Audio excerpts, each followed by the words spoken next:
जादुई शिमला मिर्च। मोनू सवेरे उठकर अपनी गाय मोनी को चारा डालते हुए उससे बातें कर रहा था। मोनी गाय भी खाते हुए आंखें मटकाते हुए उसकी बातें बड़ी ध्यान से सुन रही थी। अरे मेरी प्यारी गैया, आज कुछ ज्यादा दूध दे दे मैया। कुछ और पैसा आ जाए तो तुम्हारा मोनू आज मेला देखने चला जाएगा। तुम तो जानती ही हो, आजकल अठन्नी दिए बिना जलेबी भी नहीं मिलती। झूला झूलने के लिए झूले वाला 4 आने मांगता है। यदि तुम्हारी कृपा हो जाए तो ये बंदा आज मजे से झूला भी झूल पाए और मिठाई भी खाए। बोलो बोलो, तुम यही चाहती हो ना? मोनी गाय ने आंखें मटकाकर हामी में सर हिला दिया। मोनू ने मुस्कुरा दिया। मोनी गैया, सब कहते हैं मोनू अनाथ है, लेकिन मैं कहता हूँ जब मोनी का साथ है तब भला मोनू कैसे अनाथ है? लग गई, वरना। मोनू भावुक हो गया था। उसकी आंखें भर आई थीं। मोनी गाय प्यार से मोनू को चाटकर लुभाने लगी, जैसे उस पर अपनी ममता लुटाने लगी। पशु भी अपना और पराया समझते हैं। उनके अंदर भी प्यार की भावना होती है। मोनी गाय ने खूब दूध दिया। मोनू ने भी दूध पिया और आधे से ज्यादा बेच दिया। मोनू खूब मगन होकर मुस्कुराते हुए मेला देखने चला गया। वह जैसे ही मेले से लौटा, मोनी उसका इंतजार कर रही थी। वह बार बार उसे पुकार रही थी। मोनू ने एक प्यारी सी घंटी मोनी गैया के गले में बांध दी और उसे मिठाई भी खिलाई। मैया, आज बहुत दिन के बाद मैंने मिठाई का स्वाद लिया और तुमको भी खिला दिया। मोनी ने मुस्कुराकर मोनू की बात का समर्थन किया। इतने में बहुत जोरों की मूसलाधार बारिश शुरू हो गई। मोनू अपनी गैया को लेकर अपनी झोपड़ी के अंदर चला गया। कुछ देर में घास फूस की छत से पानी टपकने लगा। मोनू यह देखकर मन ही मन डरने लगा। वह सोच रहा था कि बारिश थम जाएगी, लेकिन वह रुकने का नाम ही नहीं ले रही थी। रात हो गई। मोनू अपनी टूटी हुई चारपाई को गैया के पास रखकर सोने का प्रयास करने लगा। उसका मन घबरा रहा था, इसीलिए नींद नहीं आ रही थी। मोनी मैया, ये बरसात तो रुकने का नाम ही नहीं ले रही है। इस गरीबी में बड़ी तकलीफ दे रही है। मोनू प्यारे, तू घबरा मत रे। जब मोनी साथ है तो चिंता की क्या बात है? अरे मैया, तुमने तो कमाल कर दिया। इंसान के जैसे बोल कर दिखा दिया। ये तो चमत्कार हो गया। अचानक झोपड़ी के अंदर पानी आने लगा। मोनू ने चारों तरफ देखा तो बाढ़ का माहौल था। अब उसकी समझ में नहीं आ रहा था कि वो करे तो क्या करे।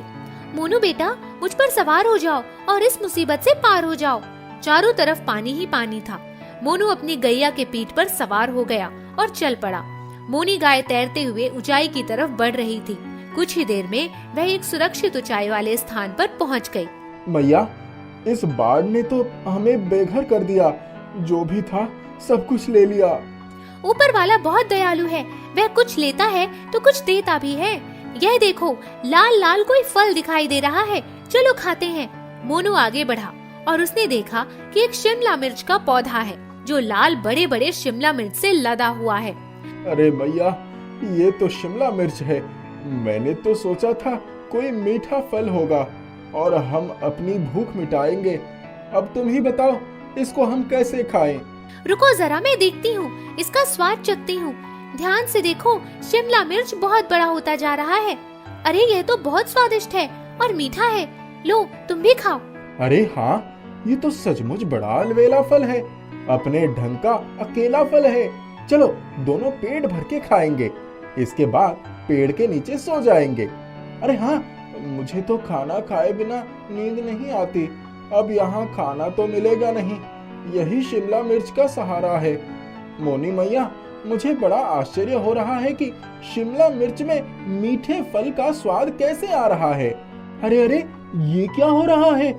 एक खाने से सब्जी थाली आ रही है, पानी की प्याली आ रही है, तुम्हारे लिए हरी घास भी उग गई है।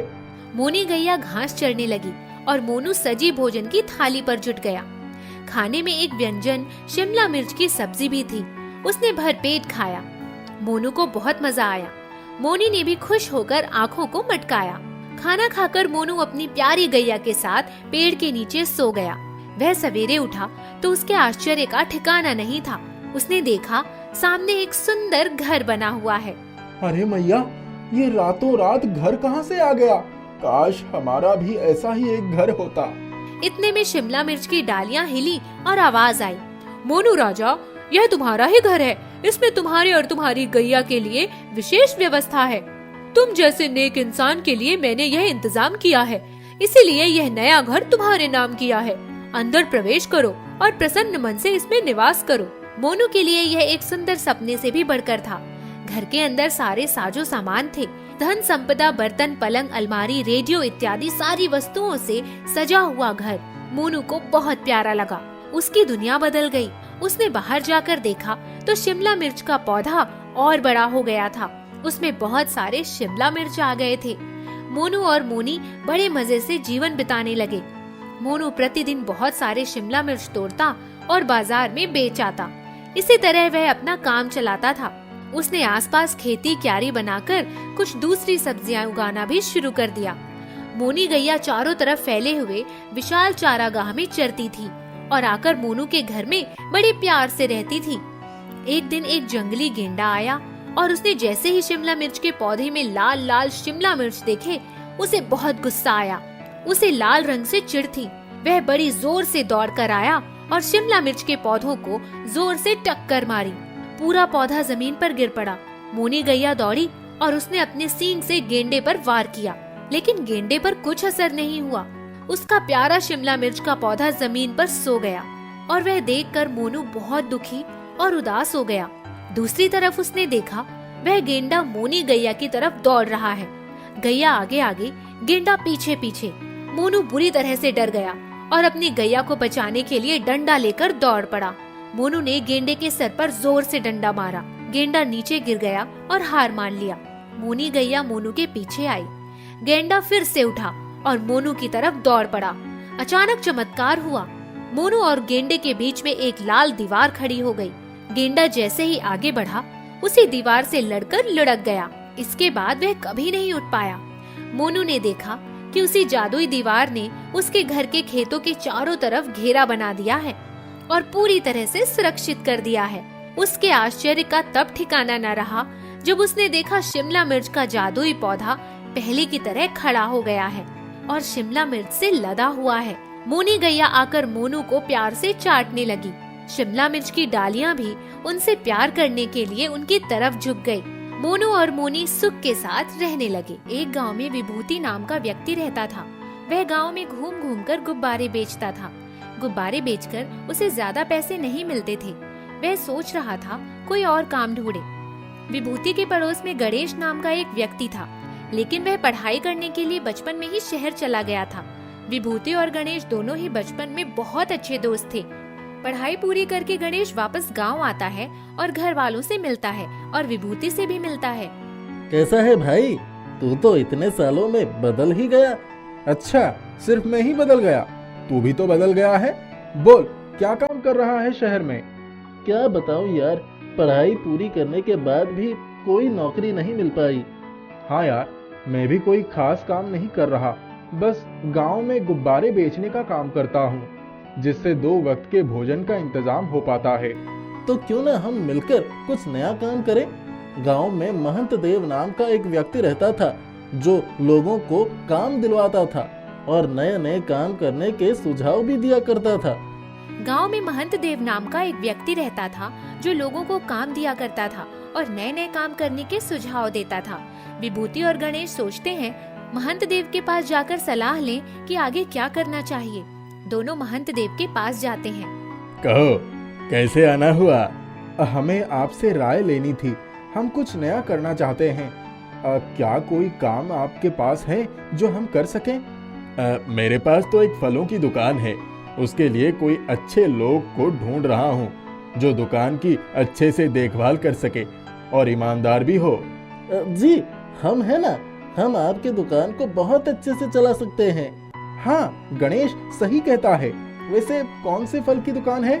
मौसम्बी बेचने का दुकान है, लेकिन मौसम्बी लाने के लिए तुम दोनों को यहाँ से 5 किलोमीटर दूर मेरे मौसम्बी के बागान पर जाना होगा और वहाँ से मौसम्बी लेकर दुकान पर बेचना होगा। क्या तुम ये कर पाओगे? जी हाँ, हम दोनों सब संभाल लेंगे। आप हमें बस काम दे दीजिए, हम पूरी ईमानदारी से आपकी दुकान को चलाएंगे। ठीक है, अगर तुम लोग ये स्वीकार कर रहे हो तो मैं तुम लोगों को काम पर रखता हूँ। मैं तुम दोनों को हर महीने तनख्वाह भी अच्छी दूंगा। दोनों बहुत खुश हो जाते हैं। महंत देव की दुकान कई सालों से बंद पड़ी थी, वहाँ कोई नहीं आता था। गणेश और विभूति दोनों दुकान की साफ सफाई करते हैं और अगले ही दिन से सुबह सुबह मौसम्मी लाने के लिए बागान पर निकल जाते हैं। मौसम्मी लेकर आते हैं और पूरी दुकान में सजाते हैं और लोगों को बुलाते हैं। सभी मौसम्मी खरीदने के लिए आने लगते हैं। महंत देव दोनों की जांच करने दुकान पर आता है। क्या चल रहा है विभूति? जी देखिए, हम मौसम्बी लाकर बेचना शुरू कर चुके हैं। अच्छा, बहुत अच्छी बात है। इसी तरह तुम लोग काम करो, मैं चलता हूँ। महंत देव दोनों के काम से संतुष्ट होकर वहाँ से चला जाता है। दोनों उस मौसम्मी की दुकान को अपनी दुकान समझकर हर छोटी से छोटी चीजों का ध्यान रखते थे। सुबह से लेकर शाम तक वह सारी मौसम्मियाँ बेच दिया करते थे। दोनों का व्यवहार इतना अच्छा था कि सभी गांव वाले मौसम्मी लेने के लिए भीड़ लगा लेते थे। कुछ ही महीनों के बाद विभूति और गणेश की मौसम्मी की दुकान की बहुत चर्चा होने लगी और सभी वहीं से मौसम्मी ले जाने लगे। जब महंत देव की दुकान बहुत प्रसिद्ध हो गई तो महंत देव सोचता है, इन दोनों ने तो बहुत अच्छा काम किया है। पूरे गांव में हमारी दुकान की चर्चा रही है। इन्हें हटाकर कोई सस्ता आदमी रख लूं, जिससे मेरे पैसे भी बचने लगेंगे। यह सोचकर वह दुकान पर आता है। सुनो तुम दोनों, मुझे तुम लोगों से कुछ जरूरी बातें करनी है। हाँ हाँ बोलिए, क्या बात है? तुम दोनों बहुत ही आलसी हो। मैंने सुना है तुम सारा दिन दुकान में आराम करके बिताते हो। क्या मैं आराम करने के लिए तुम्हें पैसे देता हूँ? जी ये आप क्या कह रहे हैं? हम दोनों सुबह बागान से मौसम्बी लाने से लेकर शाम तक हर एक काम करते हैं और आप कह रहे हैं हम आराम करते हैं। ये बात आपसे किसने कह दी? अरे फालतू की बातें मत करो, मैं सब जानता हूँ। बस इसीलिए मैं तुम दोनों को काम से निकालता हूँ। अगर तुम दोनों को सोना ही है तो घर जाकर सो, मेरे दुकान को छोड़ दो। यह सुनकर विभूति को बहुत गुस्सा आता है। ये आप क्या बकवास किए जा रहे हैं? इतने महीनों तक हमने ही इस दुकान को चलाया है और आप अब अचानक कहते हैं कि हम दोनों आराम करते हैं। अगर हम सारे दिन आराम करते तो फल कैसे बिक रहे हैं? दुकान मेरा है, जहाँ से मौसम्बी लाते हो वो बागान भी मेरी है, तो मर्जी भी मेरी ही चलेगी। मैं कहता हूँ तुम दोनों को निकल जाओ यहाँ से, मतलब तुम दोनों तुरंत निकलो। गणेश और विभूति उदास होकर वहाँ से निकल जाते हैं। इतना अच्छा काम चल रहा था, हर महीने तनख्वाह मिल जाती थी, पता नहीं क्या हो गया। वही तो मैं भी सोच रहा हूँ कि ऐसा क्या हो गया, उन्होंने हमें काम से क्यों निकाल दिया। अगले ही दिन महंत देव एक कम उम्र के लड़के को दुकान पर काम के लिए रख लेता है और उसे बहुत कम पैसे देता है। जब गणेश और विभूति मौसम्मी की दुकान के पास से गुजर रहे थे तब उन्होंने दुकान पर एक छोटे से बच्चे को बैठा हुआ देखा। वह उनसे बातचीत करने के लिए दुकान पर आते हैं। बातचीत करते वक्त ही उन्होंने उनसे तनख्वाह भी पूछ ली। तनख्वाह जानने के बाद गणेश और विभूति समझ जाते हैं कि महंत देव ने उनके साथ ऐसा क्यों किया है। भाई तू समझ, महंत देव ने ऐसा क्यों किया? हाँ भाई, पैसे बचाने के लिए इन्होंने इस छोटे से बच्चे को काम पर रख लिया है। दोनों उदास होकर गांव में घूम रहे थे। घूमते घूमते तालाब के पास आकर बैठ जाते हैं और बातें करने लगते हैं। वह बातें कर ही रहे थे तभी आसमान से एक मौसम्मी तालाब के पास आकर गिर पड़ती है। गणेश मौसम्मी को उठा लेता है। भाई ये देख, कितनी खूबसूरत मौसम्बी है। हाँ भाई, स्वादिष्ट भी लग रही है, चलो इसे खा लेते हैं। अरे नहीं नहीं, इसे नहीं खाते हैं, मैं इसे माँ को ले जाकर दूंगा। मौसम्मी देते हुए सारी सच्चाई बताता है। महंत देव ने उसके साथ कितना बुरा किया यह भी वह माँ से बता देता है और वहाँ से चला जाता है। मेरे बेटे को उसने काम से निकाल दिया और मैं उसकी दुकान के फल खाऊंगी? बिल्कुल नहीं। गणेश की माँ को लगता है जैसे वह मौसम्मी महंत देव की दुकान की है, क्योंकि हर रोज गणेश महंत देव की दुकान से ही मौसम्मी लेकर आता था। गुस्से में गणेश की माँ मौसम्मी को बाहर खेत की ओर फेंक देती है। अगले दिन जब सभी उठते हैं तो देखते हैं एक बहुत ही विशाल मौसम्मी का पेड़ उगा हुआ है।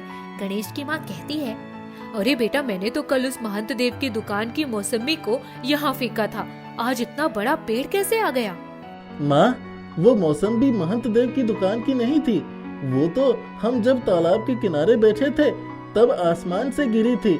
माँ, मुझे लगता है ये जरूर कोई जादुई मौसम्बी है, तभी तो ये एक दिन में इतना बड़ा पेड़ बन गया। दौड़ता हुआ गणेश विभूति के पास आता है और उसे सारी बातें बताता है। दोनों खेत के पास आते हैं। वाह भाई, ये तो कमाल हो गया। अब तो हमें कुछ और करने की जरूरत ही नहीं है। इस पर जितने मौसम्बी उगेंगे उन्हें ही बेचेंगे। विभूति और गणेश पेड़ से सारी मौसम्बी तोड़ लेते हैं और कुछ ही घंटों के बाद वो ज्यादा हो जाती है। वो समझ जाते हैं कि उन्हें जो मौसम्बी मिली है वह जादुई मौसम्बी है। दोनों एक ठेले पर मौसम्बी बेचना शुरू करते हैं। धीरे धीरे मशहूर होते होते मौसम्बी की एक बड़ी दुकान गांव में खड़ी कर लेते हैं। आसपास के गांव में भी मौसम्बी भिजवाने लगते हैं और खुशी खुशी जिंदगी व्यतीत करने लगते हैं। इधर महंत देव ने जिस बच्चे को काम पर रखा था वह दुकान अच्छे से संभाल नहीं पाता और कोई भी ग्राहक उसकी दुकान पर नहीं आता। इसी तरह महंत देव की मौसम्बी की दुकान वापस पहले की तरह ठप पड़ जाती है।